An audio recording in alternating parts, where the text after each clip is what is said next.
Yang saya hormati Bapak Ibu Guru SD Negeri 1 Mayangan. Marilah kita panjatkan puji syukur kepada Allah Subhanahu wa taala karena telah diberi kesehatan sehingga kita dapat berkumpul pada acara diseminasi budaya positif di SD Negeri 1 Mayangan. Adapun susunan acaranya yaitu satu pembukaan. Marilah kita buka dengan bacaan basmalah bersama. Bismillahirrahmanirrahim. Yang kedua yaitu sambutan kepala sekolah SD Negeri 1 Mayangan. Ada Bapak Olyono, kami persilakan. Bismillahirrahmanirrahim. Assalamualaikum warahmatullahi wabarakatuh.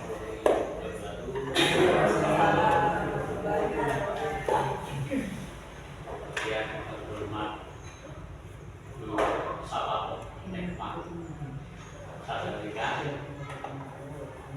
yang terhormat Bapak Guru SD Negeri 1 Mayangan. Pertama-tama kami mengucapkan puji syukur alhamdulillah kepada Allah yang telah memberikan rahmat, taufik, hidayah, serta nikmat berupa sehat sehingga kami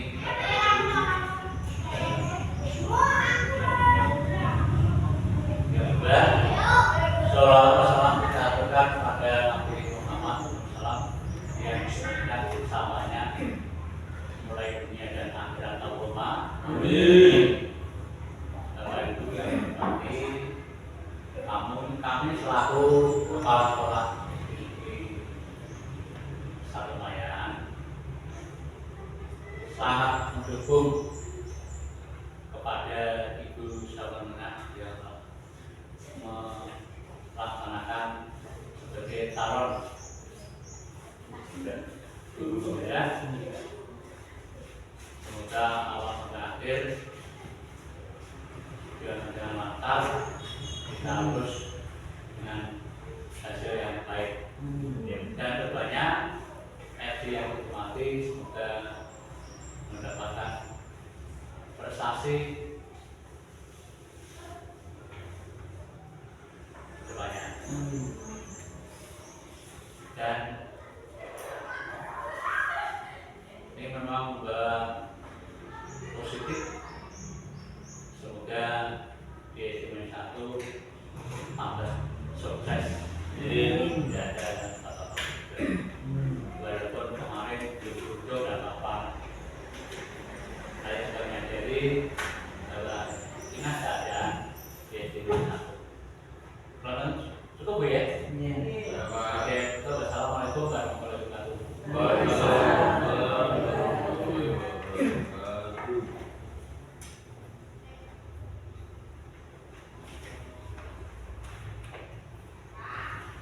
Yang ketiga yaitu tentang pemaparan materi tentang budaya positif yang akan disampaikan oleh Ibu Syafaatul Hikmah.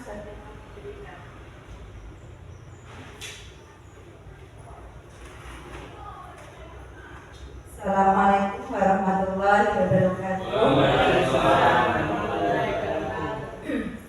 Yang kami hormati Bapak Mulyono selaku Kepala Sekolah SD 1 Mayangan. Yang kami hormati Bapak Ibu Guru SD 1 Mayangan. Pertama, saya mengucapkan banyak terima kasih karena panjenengan sudah meluangkan waktu untuk berkumpul di ruangan ini dalam rangka diseminasi budaya positif sebagai tugas saya untuk melaksanakan aksi nyata di modul budaya positif.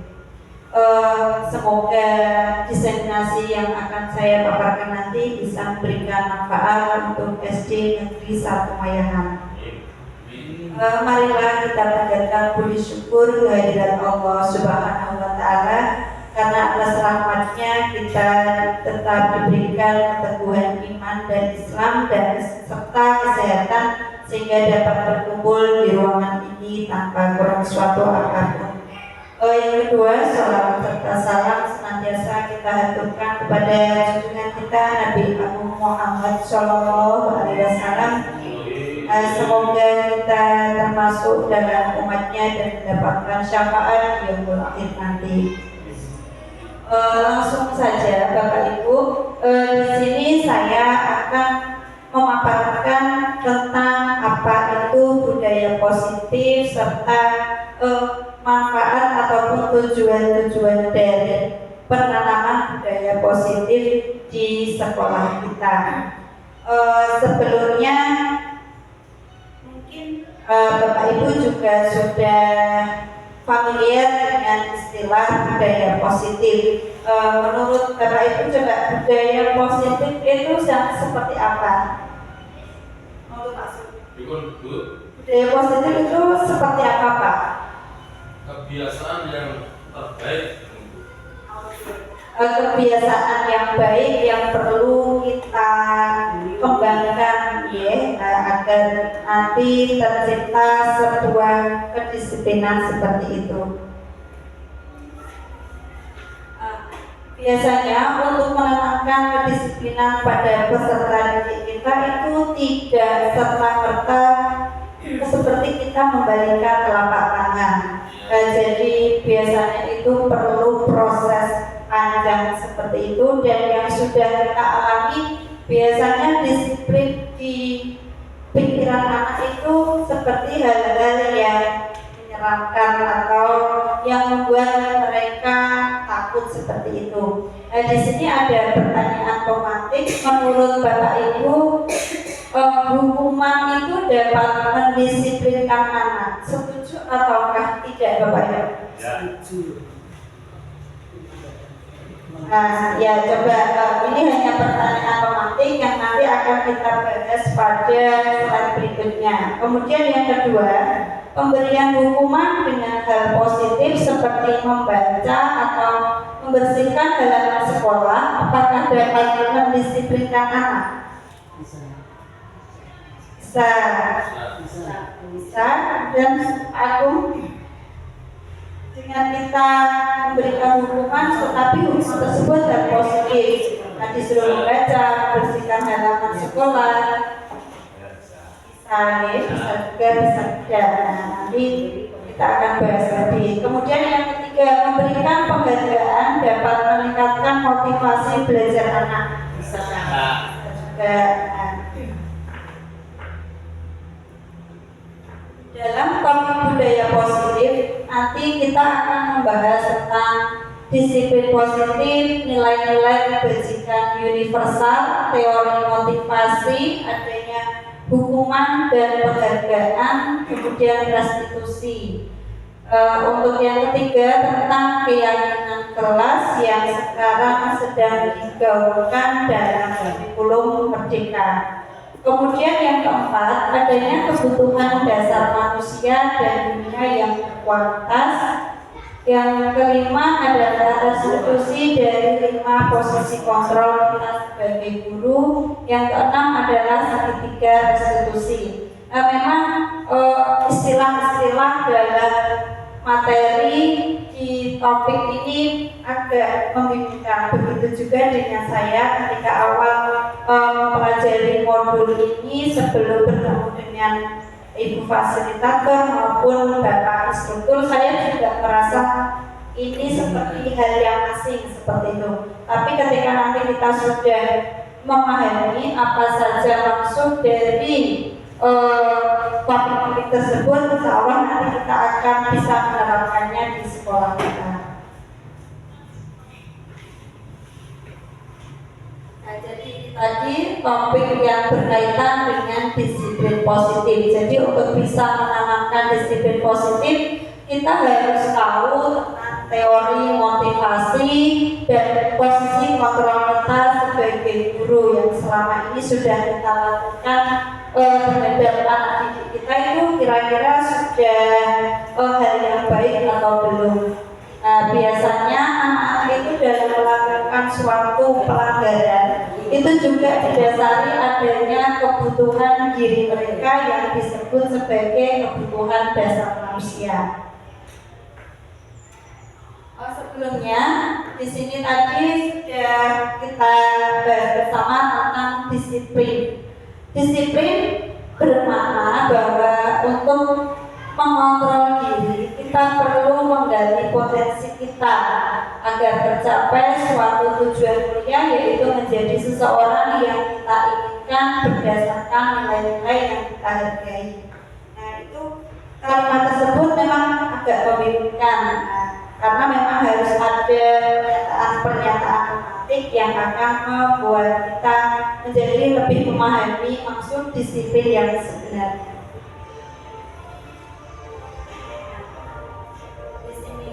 Makna disiplin. Disiplin berasal dari bahasa Latin yang artinya belajar, sehingga tadi untuk menanamkan disiplin kepada anak itu tidak bisa seperti kita membalikkan telapak tangan.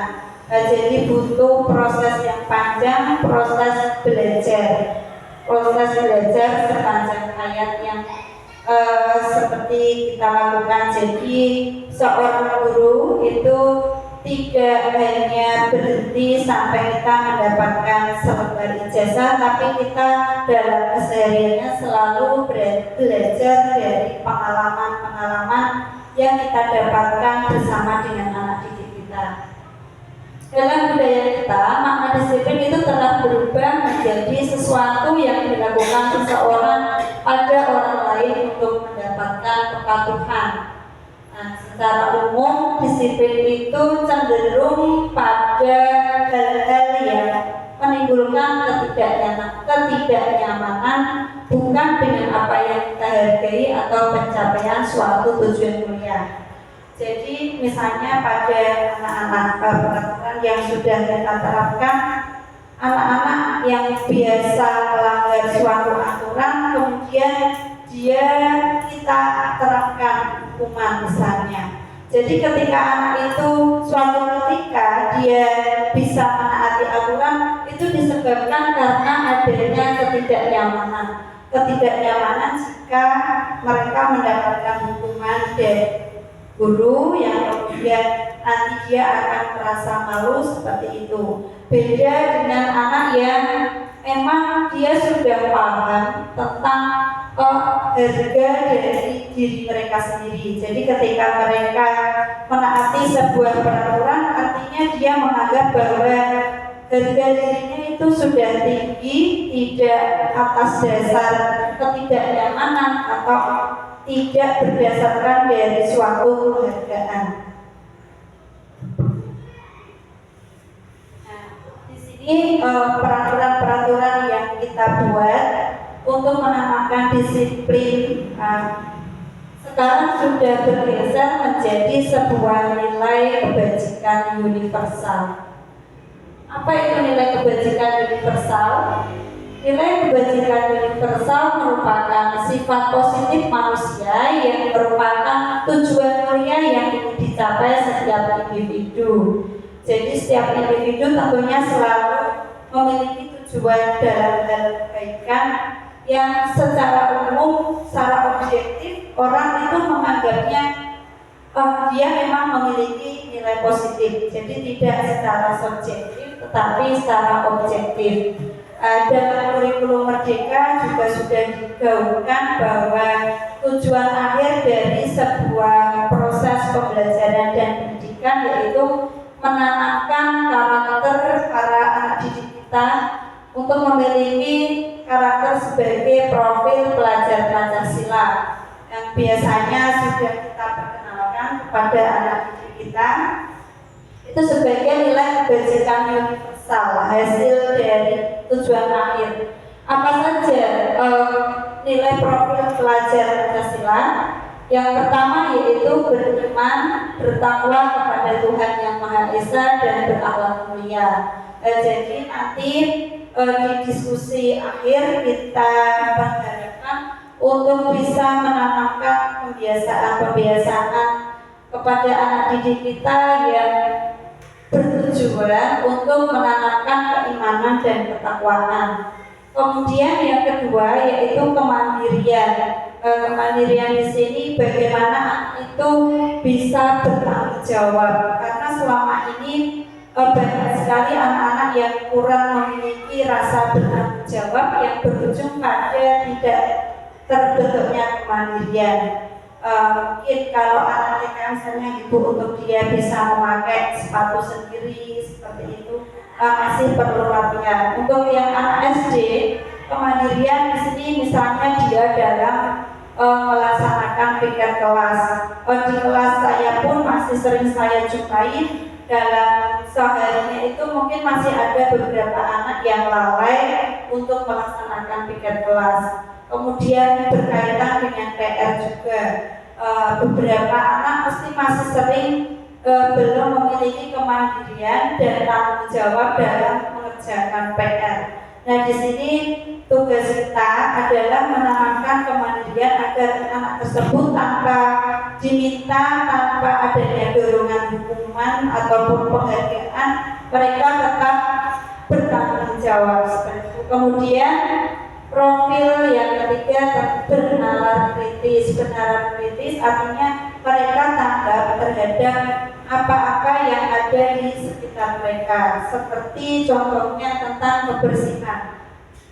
Selama ini kita jumpai bahwa ketika anak melihat sampah yang berserakan, mereka itu belum ada pemikiran untuk apa yang bisa mereka lakukan. Jadi ketika melihat sampah yang berserakan, meskipun di dalam kelas mereka masih nyaman-nyaman saja, tidak langsung melakukan tindakan untuk mengambil sampah tersebut. Nah, jadi ini yang harus kita juga tanamkan. Kemudian berkebinekaan global. Berkebinekaan global itu lebih mengarah kepada adanya sikap menghargai terhadap segala perbedaan.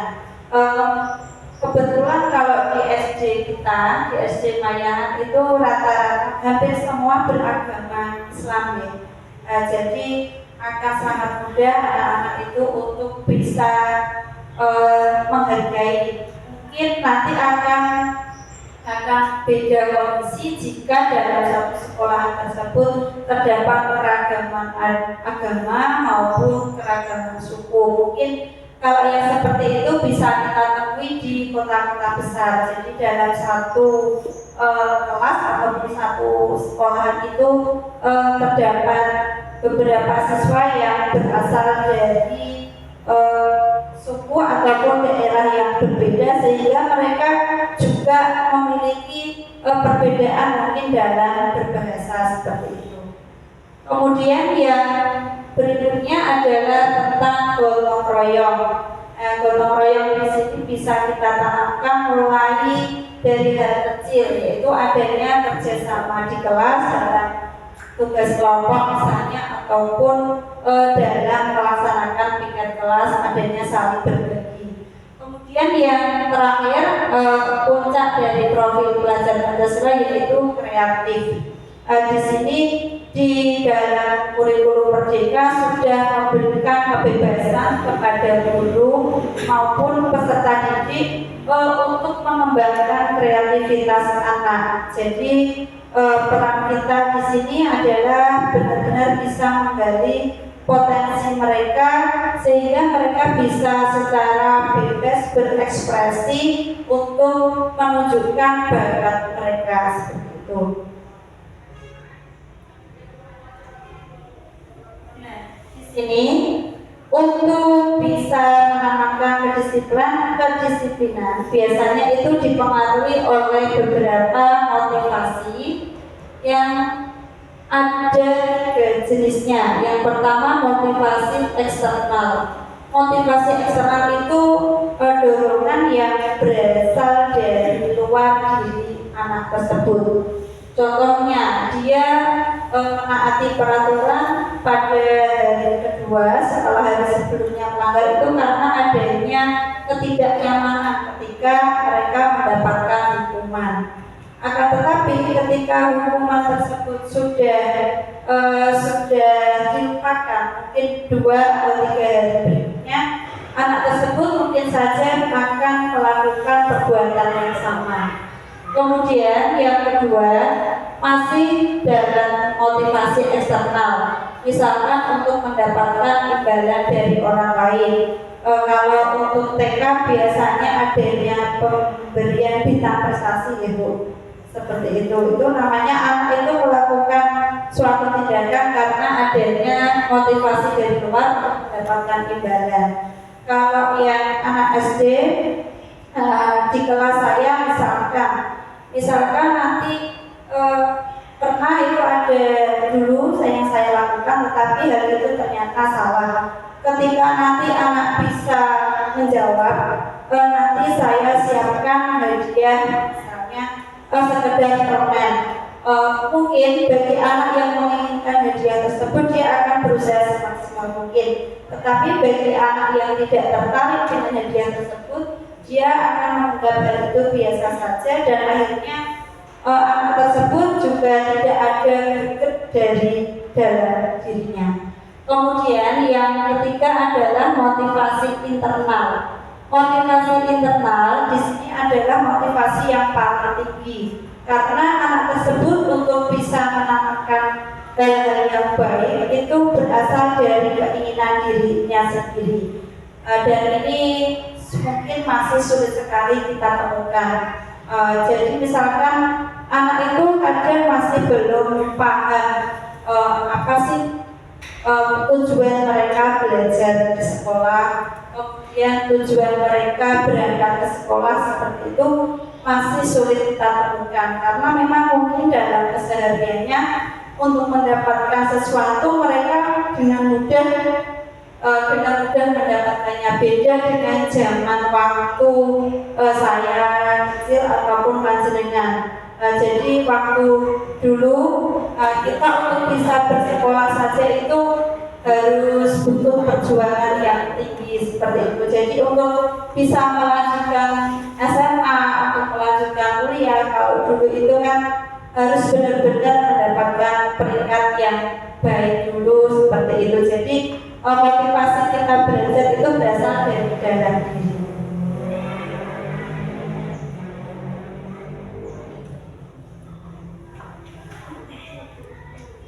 Untuk yang kurikulum sekarang tentang merdeka, kurikulum merdeka itu bertujuan untuk memberikan kemerdekaan belajar kepada diri siswa. Jadi ketika siswa itu sudah memiliki motivasi dari dalam diri, maka mereka nanti akan bisa mewujudkan apa itu merdeka belajar. Menurut Ki Hajar Dewantara, merdeka artinya tidak hanya terlepas dari perintah, tetapi juga cakap untuk memerintah dirinya sendiri. Jadi misalkan ada PR, tidak perlu kita moyak-moyak seperti itu. Jadi anak sudah ada kemauan dari diri sendiri, sudah tahu jadwal-jadwal mereka setelah ini apa seperti itu. Tetapi yang kita temui sekarang ini untuk anak mau belajar itu masih harus dioyak-oyak seperti itu. Nah, ini yang menjadi PR besar kita.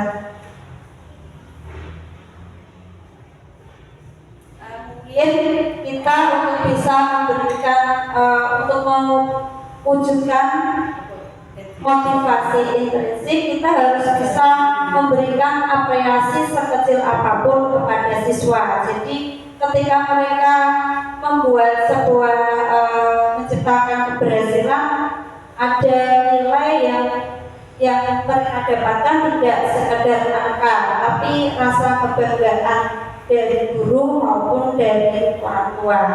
Jadi dalam memberikan apresiasi atau pengakuan itu ada hal-hal yang bisa kita berikan, misalnya pengakuan secara khusus, pengakuan secara pribadi. Jadi kita memang mengkhususkan menghampiri anak tersebut ketika dia berhasil dalam melaksanakan suatu tugas yang biasanya mereka itu santai terhadap tugasnya, kemudian pada hari tertentu mereka berhasil melampaui tugas, kita berikan apresiasi. Pak, kamu sekarang sudah berubah, misalnya seperti itu.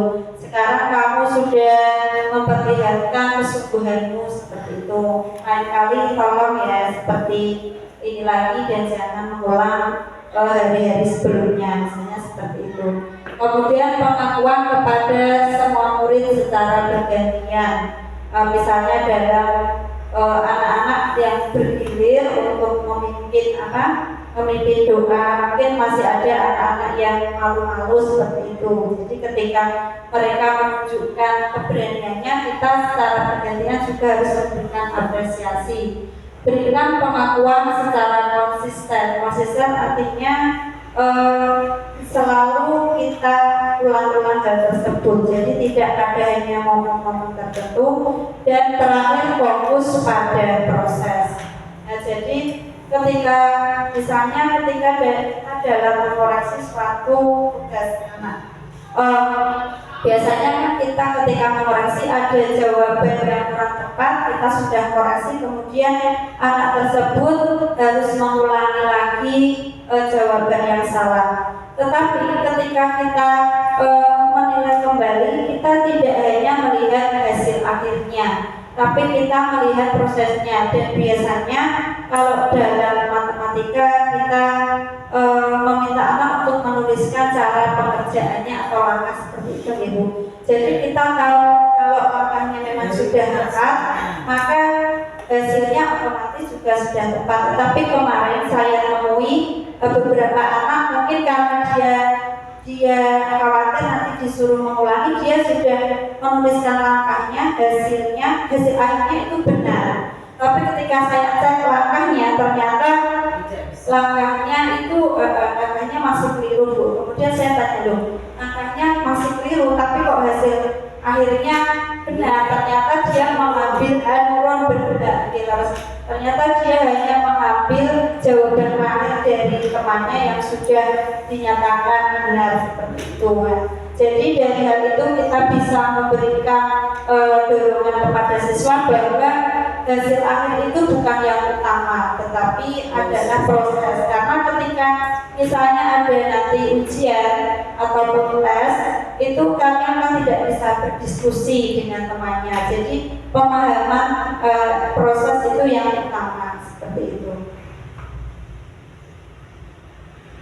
Nah, di sini ada contoh ataupun apresiasi yang harus kita berikan kepada anak, karena anak-anak itu mungkin menurut kita hal itu sepele, tapi di mata anak itu adalah salah satu contoh kekuatan yang bisa memberikan pengaruh kepada mereka. Karena kita paham bahwa dari beberapa orang tua mengatakan bahwa kalau ibunya yang meminta atau menyuruh itu akan terjadi kesulitan dalam diri anak. Tapi jika dari guru itu akan lebih mudah untuk mempengaruhi anak. Jadi disinilah peran kita untuk bisa memberikan dorongan kepada anak, terlebih ketika mereka mencapai keberhasilan. Contoh apresiasi yang ada di sini, misalnya kemarin saya perhatikan ketika ada mungkin anak-anak itu tidak merasa bahwa kita perhatikan.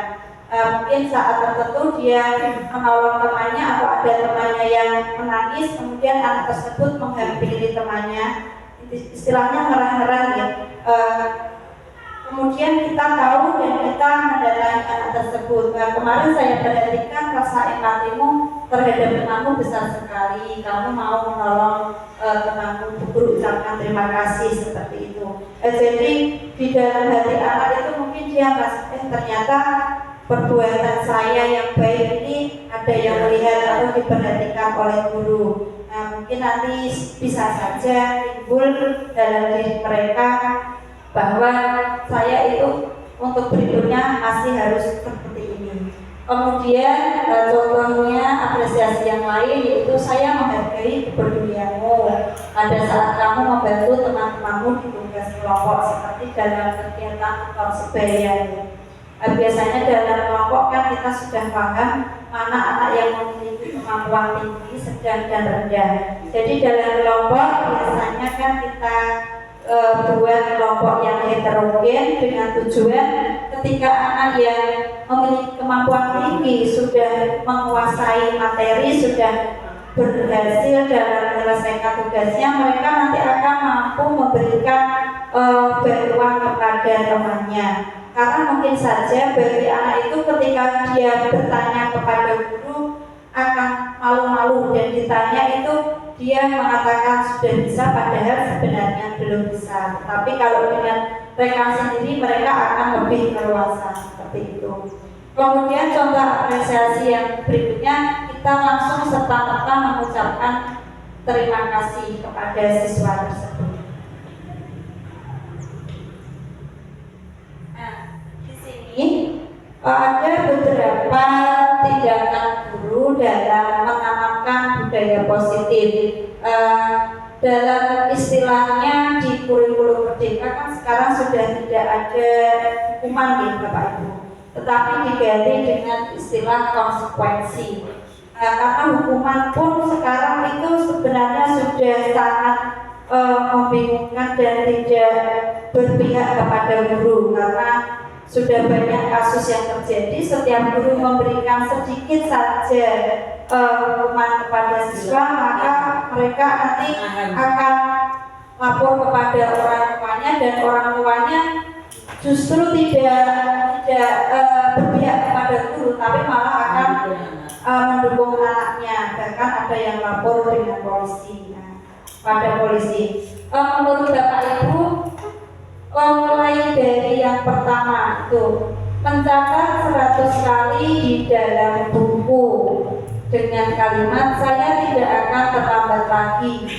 Jika anak tersebut terlambat ke sekolah, itu merupakan konsekuensi atau hukuman? Kemudian yang kedua, lari mengelilingi lapangan basket 2 kali karena terlambat hadir di sekolah, masih masuk hukuman, dan seperti waktu zaman saya sekolah dulu. Kemudian yang ketiga, murid diminta push up 15 kali karena tidak menggunakan masker pada masa COVID, masih masuk hukuman ya. Kemudian menggantikan kertas tugas teman yang telah dicoret, konsekuensi atau hukuman? Konsekuensi. Membersihkan tumpahan air di meja tulis karena tersenggol pada saat belajar, konsekuensi. Murid disuruh untuk mengenakan sepatu sehari di sekolah karena tidak menggunakan sepatu hitam. Itu termasuk bagaimana? Oh maaf, itu kalimatnya keliru. Murid disuruh untuk tidak mengenakan sepatu sehari di sekolah karena tidak mengenakan sepatu hitam. Jadi ketika ada siswa yang berangkat menggunakan sepatu yang berwarna putih, kemudian disuruh melepas selama sehari, itu termasuk hukuman atau konsekuensi? Hukuman. Kemudian yang berikutnya, lari mengelilingi basket 2 kali karena terlambat. Itu pelajaran PJOK berkali. Hukuman. Nah, coba kita lihat. Ini dari fasilitator saya.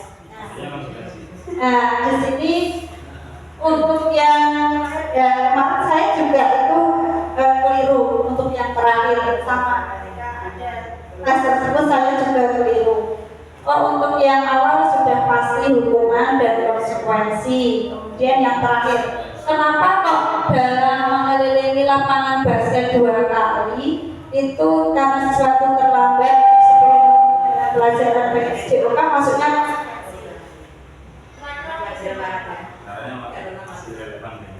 iya, karena masih relevan dengan mata pelajarannya. Kan biasanya kalau untuk siswa SMP bahkan SD kelas tinggi, di awal pembelajaran PJOK ada kegiatan pemanasan ya Mbak.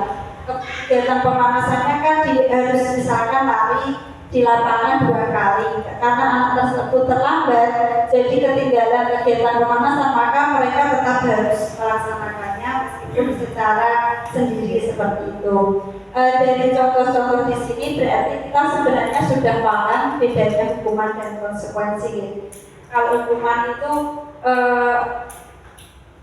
kegiatan tersebut itu tidak sesuai dengan apa yang dilakukan, tetapi kalau konsekuensi memang bentuk tanggung jawab atas apa yang dilakukan oleh anak. Ada korelasi. Di sini adanya perbedaan hukuman dan konsekuensi karena waktu saya awal datang ke sini pun sudah mendapatkan amanat dari Pak Pol bahwa saya di sini harus benar-benar hati-hati, jangan sampai nyentok murid, Oke, karena nanti akan berakibat seperti yang sudah terjadi pada kasus sebelumnya. Di sini bedanya hukuman dan konsekuensi. Kalau hukuman itu menyakitkan, jadi mungkin itu akan diingat oleh anak tersebut. Apalagi kalau dia perasa seperti itu. Bedanya dengan konsekuensi, kalau konsekuensi itu memang bentuk tanggung jawab yang harus dia lakukan dari apa yang sudah dilakukan. Misalnya dia mengobek kertas temannya, jadi kan konsekuensinya dia harus mengganti seperti itu. Kemudian yang kedua, kalau yang hukuman itu membuat anak sakit baik secara fisik maupun psikisnya atau hati dalam jangka waktu yang lama, misalkan dipermalukan ataupun kalau tidak biasanya kalau disuruh push up itu mungkin saja juga menyakiti fisiknya. Kemudian kalau konsekuensi itu membuat anak merasa tidak nyaman tapi dalam jangka waktu yang pendek saja, berjurugan istilahnya seperti itu. Kemudian kalau hukuman itu anak membenci kedisiplinan, mesti gara-gara aturan ini saya mendapatkan hukuman ini. Kalau konsekuensi itu anak akan menghargai disiplin, jadi nanti kemungkinan mereka akan sadar akan tanggung jawabnya. Kalau hukuman itu paksaan, ya, jadi adanya paksaan kamu harus melakukan seperti ini. Kalau konsekuensi itu berupa stimulus dan tanggapan. Ketika kamu melakukan seperti ini, maka tanggapannya harus seperti ini. Kemudian hukuman itu mendorong anak menyakiti dirinya sendiri. Jadi ketika mereka merasa malu, bahkan biasanya ada anak yang jotos-jotos rembok ataupun meja itu bisa menyakiti dirinya sendiri karena mereka merasa malu tadi. Kemudian kalau konsekuensi mendorong anak agar mudah menyesuaikan diri. Hukuman itu konsep diri yang buruk. Jadi ketika kita memberikan hukuman, maka anak tersebut akan menganggap dirinya yang paling buruk. Itu bisa menyebabkan anak down seperti itu. Kemudian konsekuensi itu konsep diri yang baik. Dalam hukuman, anak akan belajar untuk menyembunyikan kesalahan. Jadi biasanya kadang dia rela berbohong agar nanti tidak mendapatkan hukuman seperti itu, yang akhirnya akan menimbulkan kebohongan yang kedua dan ketiga dan seterusnya. Tapi jika konsekuensi, anak akan belajar untuk mematuhi peraturan. Ketika kita memberikan hukuman di dalam diri anak, sebenarnya dia akan merasa marah, merasa tidak dihargai dan dipermalukan. Dalam konsekuensi kehilangan hak maupun ketidaknyamanan itu hanya akan berlangsung sementara.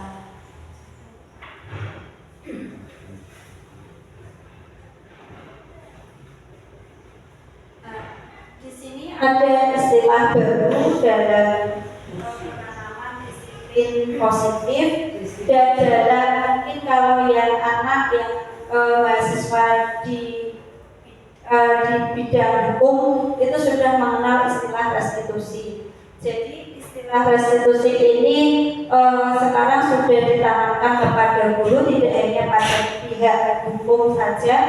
Restitusi di sini itu untuk tadi mengembangkan konsekuensi dan menghilangkan adanya hukuman.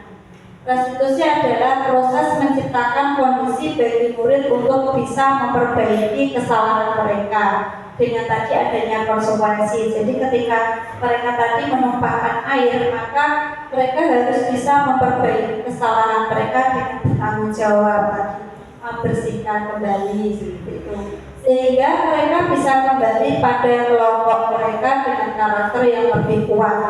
Maksudnya di sini mereka tidak terus, kalau misalnya kita berikan hukuman, biasanya anak-anak yang lain akan terus berangsur-angsur memberikan olok-olokan seperti itu.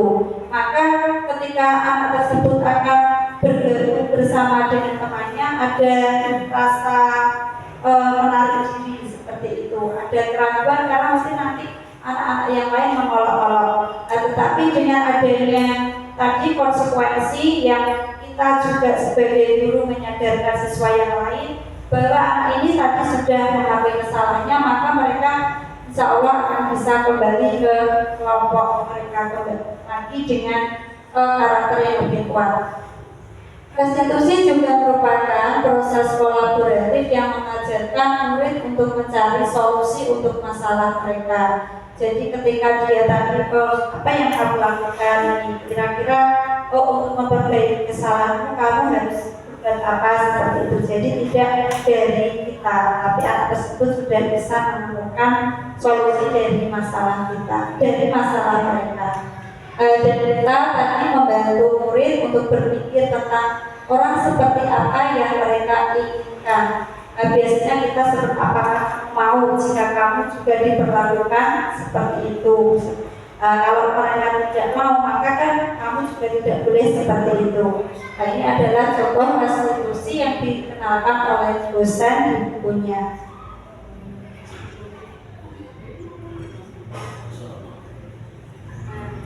Ini yang sudah tadi kita bahas bersama, adanya perbedaan hukuman, konsekuensi, dan restitusi. Kalau hukuman dan restitusi dan konsekuensi tadi kita sudah bahas. Jadi yang terakhir adalah restitusi. Di restitusi ini otomatis akan menimbulkan dampak yang positif. Jadi kita tidak serta-merta terus menunjukkan keberadaan kita atau kesenangan kita di hadapan anak-anak. Dengan restitusi tadi kita memberikan pilihan kepada siswa, kira-kira apa yang akan kamu perbuat ketika kamu melakukan kesalahan. Kemudian menguatkan anak juga. Jadi setelah kamu melakukan ini, misalnya temannya sudah memaafkan, maka jangan kalian ulangi lagi. Itu harapan kita anak akan bisa berubah dalam jangka waktu yang panjang. Kemudian di restitusi ini juga korban atau anak yang tadi mendapatkan dampak negatif akan mendapatkan ganti, sehingga tidak timbul adanya rasa dendam. Kalau misalkan kita tidak membantu anak untuk mencari solusi, misalkan jajan anak tersebut ditumpahkan sementara anak yang satunya tidak mau mengganti, mungkin itu akan timbul rasa dendam atau kebencian dari diri anak. Tapi dengan restitusi, korban nanti akan mendapatkan ganti tersebut. Anak juga akan mendapatkan penguatan, baik yang korban maupun yang pelakunya. Sama-sama kita berikan pemahaman.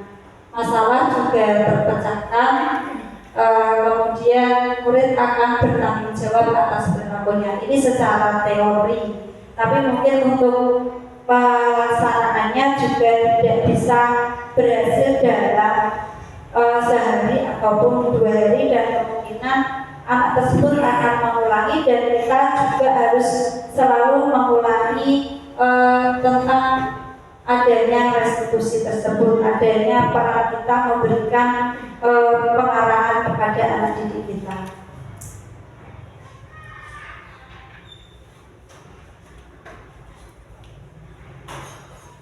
Untuk yang berikutnya tentang disiplin budaya positif tadi, kita menanamkan atau membentuk keyakinan kelas, ya, sesuai yang sudah digaungkan di kurikulum Merdeka. Jadi sekarang sudah tidak ditempelkan di kelas yang namanya peraturan, tapi menjadi keyakinan kelas atau kesepakatan kelas.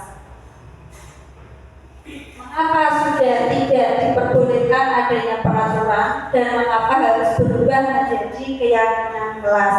Ini juga ada dalam modul di PNM, di platform Merdeka Mengajar. Ada salah satu modul yang kurikulum Merdeka, salah satu bukti aksi nyata kita jika kita sudah melakukan atau membuat keyakinan kelas yang kita upload, nanti kita bisa mendapatkan sertifikat di PNM tersebut. Mengapa kita memiliki peraturan harus menggunakan helm bila mengendarai kendaraan roda 2? Mengapa kita memiliki peraturan 3M, menggunakan masker, mencuci tangan, menjaga jarak? Mengapa kita memiliki peraturan harus datang tepat waktu pada saat mengikuti pelatihan? Nah, jadi kalau yang pernyataan nomor 1 dan 2 itu masih dalam bentuk peraturan yang dibuat oleh suatu lembaga yang kita hanya tinggal melaksanakannya. Tetapi untuk bisa mendukung motivasi dalam diri siswa, kita melibatkan siswa tersebut untuk membuat sebuah peraturan kelas yang nantinya akan menjadi sebuah keyakinan kelas. Nah, jadi harapannya peraturan kelas nanti yang dibuat oleh siswa sendiri akan menjadi sebuah keyakinan yang mereka sendiri itu mengingatnya, sehingga terbentuk lingkungan positif. Jadi tidak hanya pada satu kelas, tapi seluruh kelas yang nanti di dalam satu sekolah tersebut akan terbentuk budaya positif. Di sini maaf Bapak Ibu, saya diminta untuk mengimbaskan bagaimana cara menyusun sebuah keyakinan kelas. Jadi keyakinan kelas itu disusun dengan melibatkan siswa. Jadi kita meminta siswa untuk menuliskan apa saja yang mereka harapkan ketika mereka nanti akan ada di kelas tersebut selama 1 tahun. Jadi kita harus menampung apa saja keinginan siswa. Jadi saya mohon bantuan Bapak Ibu pura-pura menjadi siswa seperti itu ya.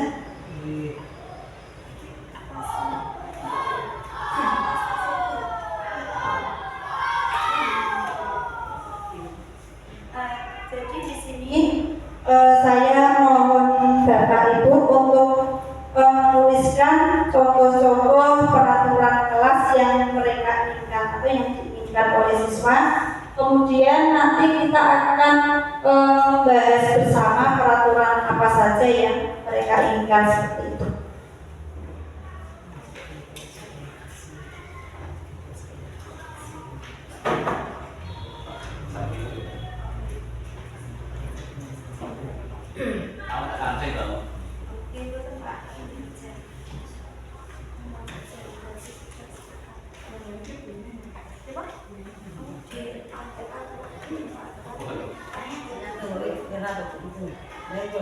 Keinginan murid di kelas itu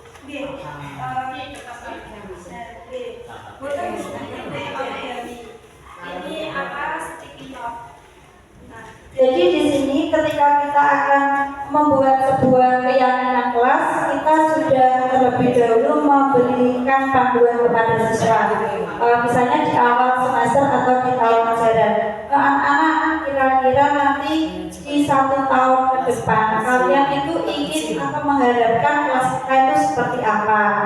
Peraturan apa saja yang kalian inginkan untuk bisa mewujudkan kelas yang tertib, kelas yang disiplin seperti itu.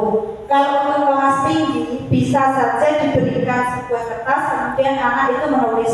Tapi untuk kelas rendah biasanya kita hanya memberikan pertanyaan, menjawab, nanti kita yang menuliskan di papan tulis seperti itu ya.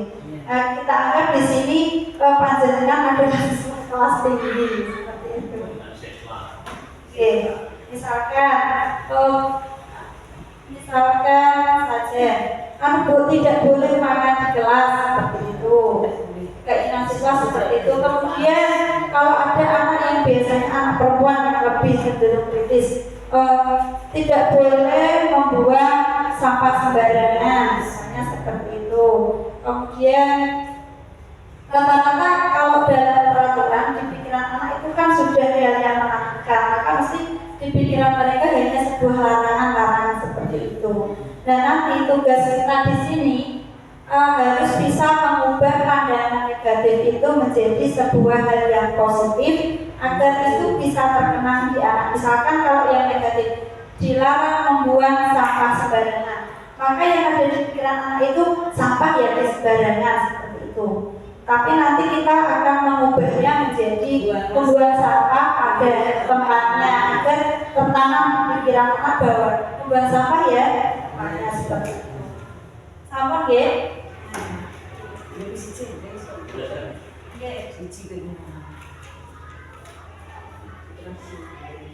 sisi guru kan tidak kemudian tidak boleh misalnya Ada apa? Ada pas kalau tugas kita, tugas beberapa makan tidak.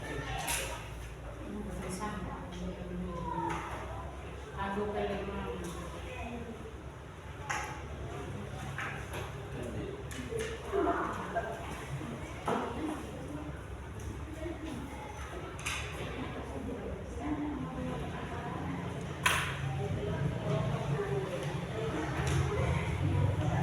bulannya Kristiannya pengawas dari sana dari atas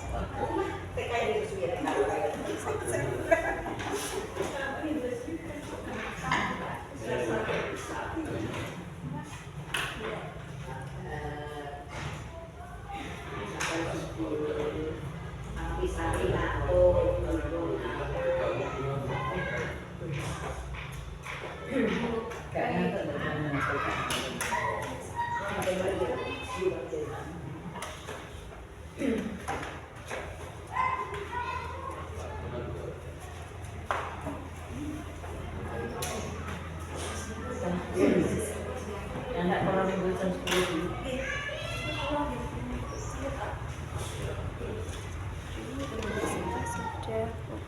Alhamdulillah.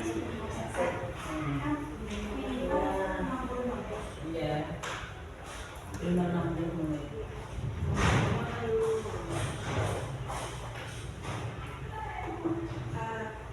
Terima kasih Bapak Ibu. Di sini kita anggap ini semua siswa sudah menyampaikan apa yang mereka inginkan. Contohnya di sini datang tepat waktu, sudah dalam bentuk kalimat positif, jadi tidak perlu kita ubah lagi. Kemudian yang kedua, buanglah sampah pada tempatnya. Nah, ini juga sudah positif. Kemudian tidak boleh makan di kelas, karena ini masih dalam bentuk kalimat negatif. Nah, kita ubah, jadi mungkin saja bisa diubah dalam bentuk positif seperti apa Bu? Kalau makan Jika makan di luar kelas seperti itu. Kemudian tidak boleh membuang sampah di kelas. Ini sudah sama seperti yang atas, dalam bentuk positif buanglah sampah pada tempatnya. Kemudian tidak boleh coret-coret tembok di kelas. Dalam kalimat positifnya bagaimana? Harus bagaimana kira-kira? Tidak boleh mencoret-coret tembok. Berarti menjaga jadi nanti bisa diubah menjaga kebersihan kelas. Jadi tidak hanya lantai tapi seluruhnya seperti itu. Kemudian melaksanakan piket kelas sesuai jadwal sudah. Dilarang makan di ruang kelas tadi sudah ada juga. Tidak boleh buang sampah sembarangan sudah sama. Nah, ini kalau semakin banyak yang menginginkan itu nanti akan lebih mudah kita aplikasikan menjadi sebuah keyakinan kelas. Jadi nanti kan ketika ada anak yang melakukan pelanggaran, oh kemarin kan kamu sendiri yang menulis seperti itu, bisa diingatkan kembali. Nah, jadi ketika kita sudah mengubah menjadi kalimat positif, kita nanti akan menanyakan kembali ke anak nilai universal atau nilai secara umum. Misalnya kalau tadi yang membuang sampah pada tempatnya berarti ada nilai kebersihan, selain itu juga ada nilai kesehatan dan berikutnya. Jadi intinya dalam mewujudkan keyakinan kelas itu ada keterlibatan anak seperti itu. Ada dua contoh. Nah, ada dua contoh yang kira-kira mana yang merupakan keyakinan kelas. Yang dari TK Dharma Wanita Persatuan 1 ataukah yang kesepakatan kelas belajar. Sama-sama tulisannya kesepakatan kelas, tetapi nah yang belum kita lakukan tadi adalah mengubah kesepakatan kelas itu menjadi kalimat yang universal. Jadi yang sudah masuk kesepakatan kelas adalah bagian yang sebelah. Nah, jadi Jadi ada kata-kata saling. Jadi tidak hanya guru saja yang menginginkan peraturan tersebut, tetapi juga siswanya. Begitu juga yang menaati juga tidak hanya siswa, tetapi guru.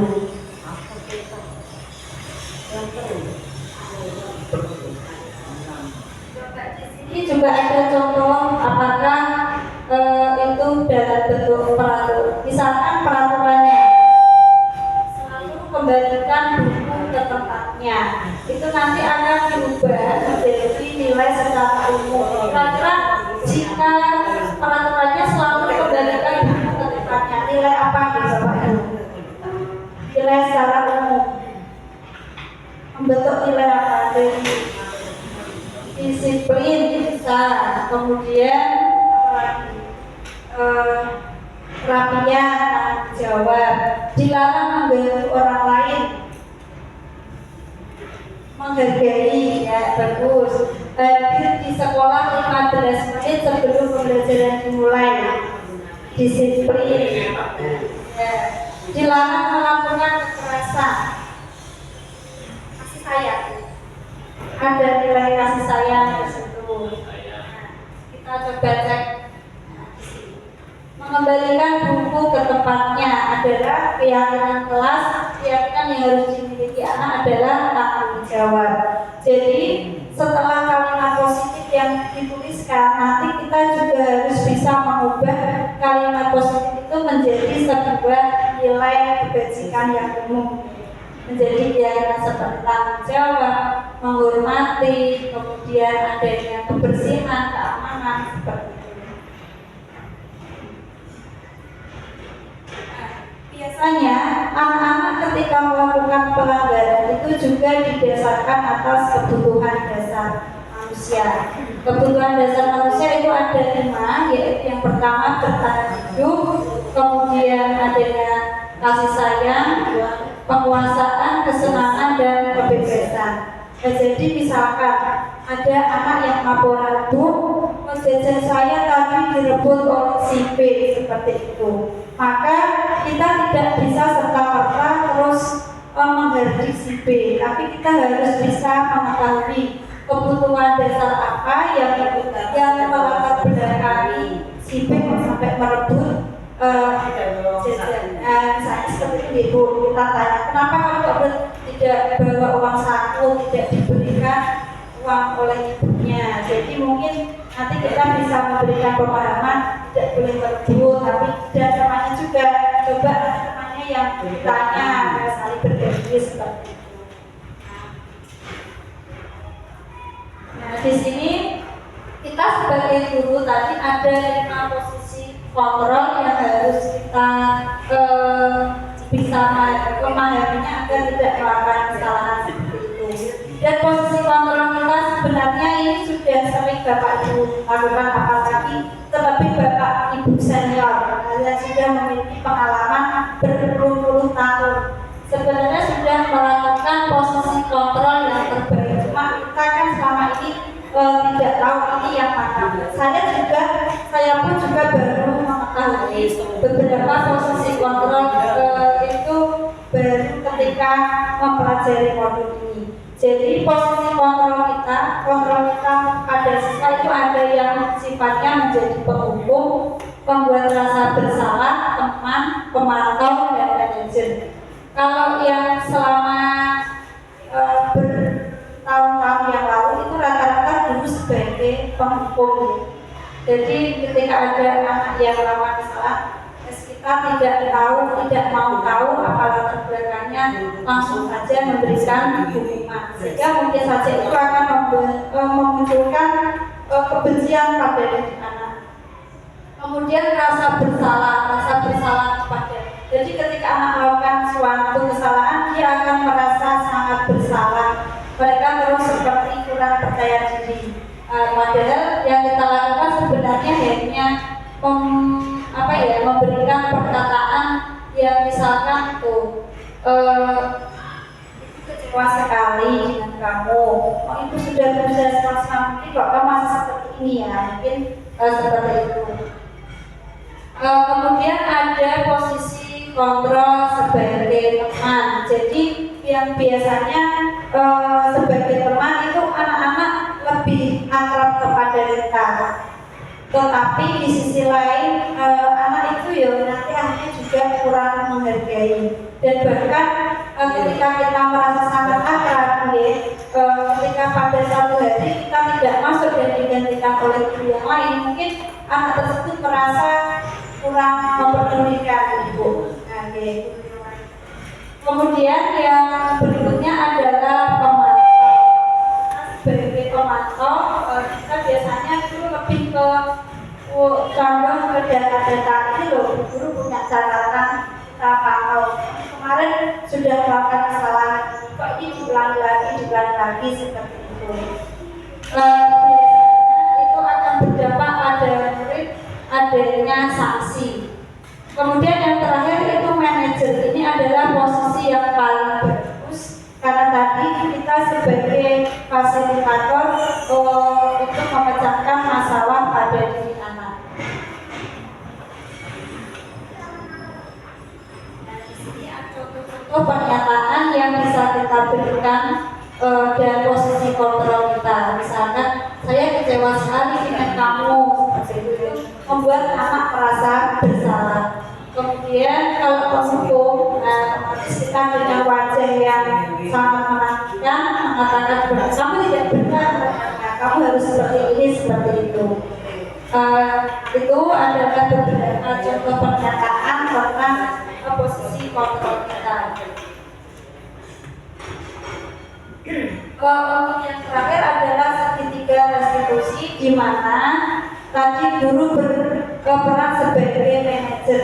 Di segitiga restitusi ini ada 3 hal yang perlu kita lakukan. Yang pertama, menstabilkan identitas dulu. Yang kedua, validasi kebutuhan. Dan yang terakhir itu menanyakan keyakinan. Sebenarnya di sini ada contoh video.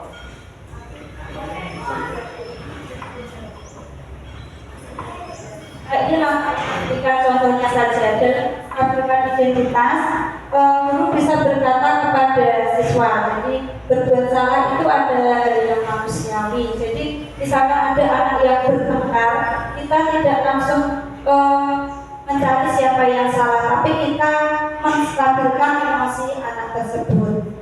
Nah, jadi itu yang pertama kita lakukan, menenangkan, istilahnya menenangkan anak dulu, baru nanti tahap berikutnya adalah memvalidasi kebutuhan. Kita bisa menanyakan latar belakang anak tersebut berbuat kesalahan atau melakukan pelanggaran. Setelah kita sama-sama mengetahui, misalkan ada 2 anak, berarti kita dudukkan sejajar, kita mengetahui dari kedua belah pihak, baru yang hal itu menanyakan keyakinan untuk anak tersebut mencari solusi atau pemecahan masalah sendiri.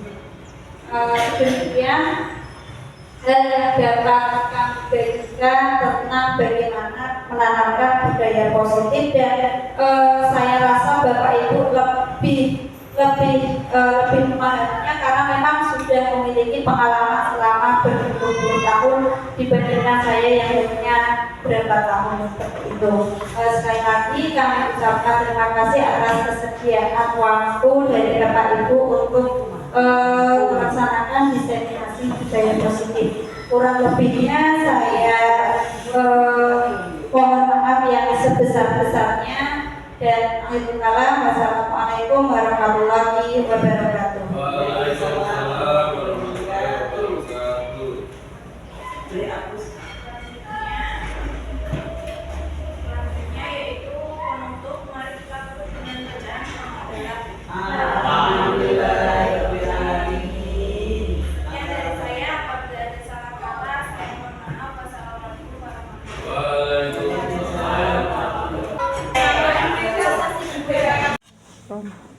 Ya, sebelumnya terima kasih ya Mbak Naimah dengan adanya diseminasi budaya positif yang diterapkan, sehingga termasuk menjadi pembelajaran bagi saya yang selama ini mungkin tidak hanya saya sendiri, mungkin sekolah lain yang belum mendapatkan diseminasi budaya positif mungkin juga menerapkan seperti itu, termasuk itu hukuman-hukuman yang mana sekarang telah dirubah menjadi konsekuensi.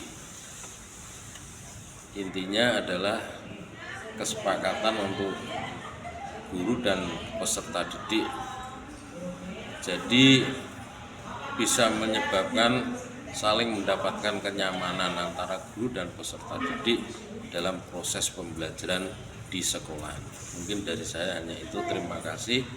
Apabila masih ada kekurangan, mungkin termasuk tambahan, itu dari saya. Terima kasih.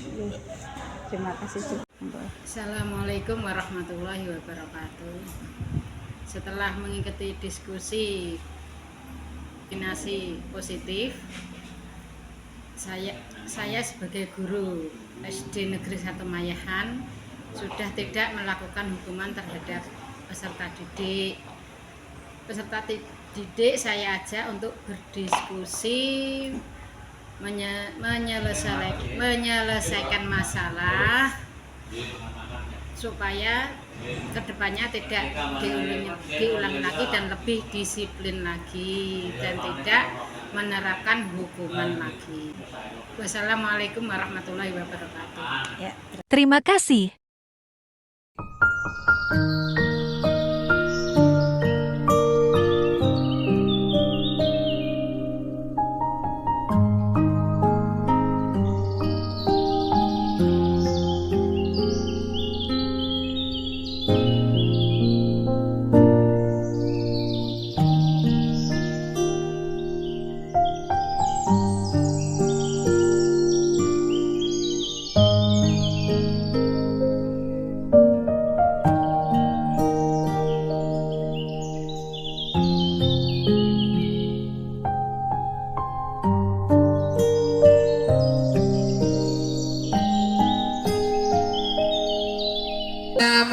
Assalamualaikum warahmatullahi wabarakatuh.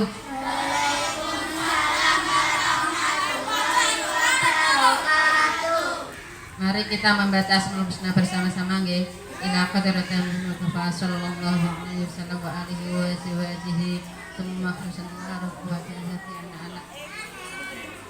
Syafati Rasulullah sallallahu alaihi wasallam. Lahumul Fatihah.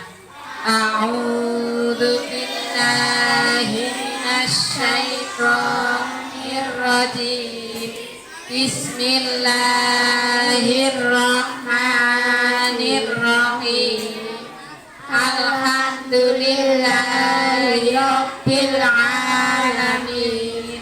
Ar-Rahmanir Rahim. Maliki yaumiddin. Iyyaka na'budu wa iyyaka nasta'in.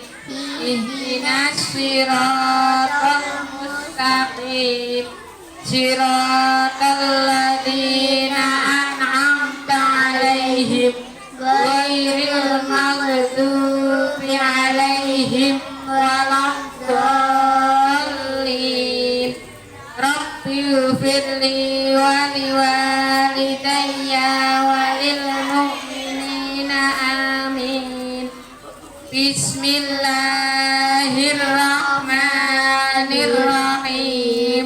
Qul a'udzu birabbin nas, malikin nas, ilahin nas, min syarril waswasil khannas, alladzi yuwaswisu fi sudurin nas, minal jinnati wan nas. Bismillahirrahmanirrahim. Qul a'udzu birabbil falaq, min syarri ma khalaq, wa min syarri ghasiqin idza waqab, wa min syarri naffatsati fil 'uqad, wa min syarri hasidin idza hasad. Bismillahirrahmanirrahim. huwallahu ahad, Allahus samad, lam yalid wa lam yulad wa lam yakul lahu kufuwan ahad.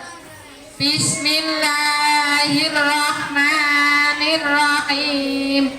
Bismillahi badana walhamdulillahi wassalatu wassalam ala nabi habibina ya Allah ya Rabbana anta maqsuduna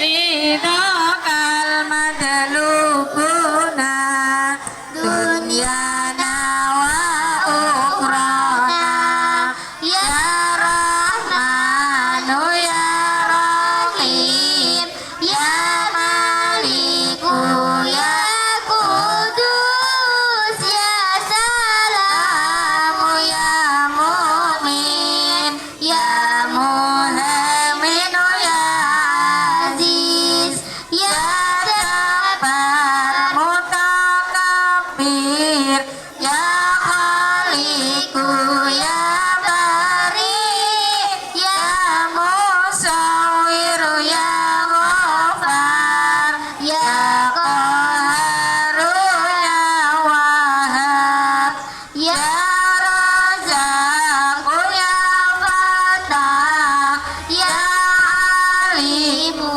ya Khabir ya Basitu ya Hafid ya Rafi'u ya Mu'iz ya Mudhilu ya Sami' ya Basiru ya Hakan ya Adlu ya Latifu ya Qabiru ya Alim ya Azimu ya Ghafur ya Syakuru ya Alim ya Kabiru ya Hafid ya Muqitu ya Asif ya Jalilu ya Karim ya Rahibu ya Mujib ya Wasi'u ya Hakim ya Wadudu ya Majid ya Ba'isu ya Syahid ya Haku ya Wakilu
Iki salaman nih.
Sallallahu alaihi Muhammad.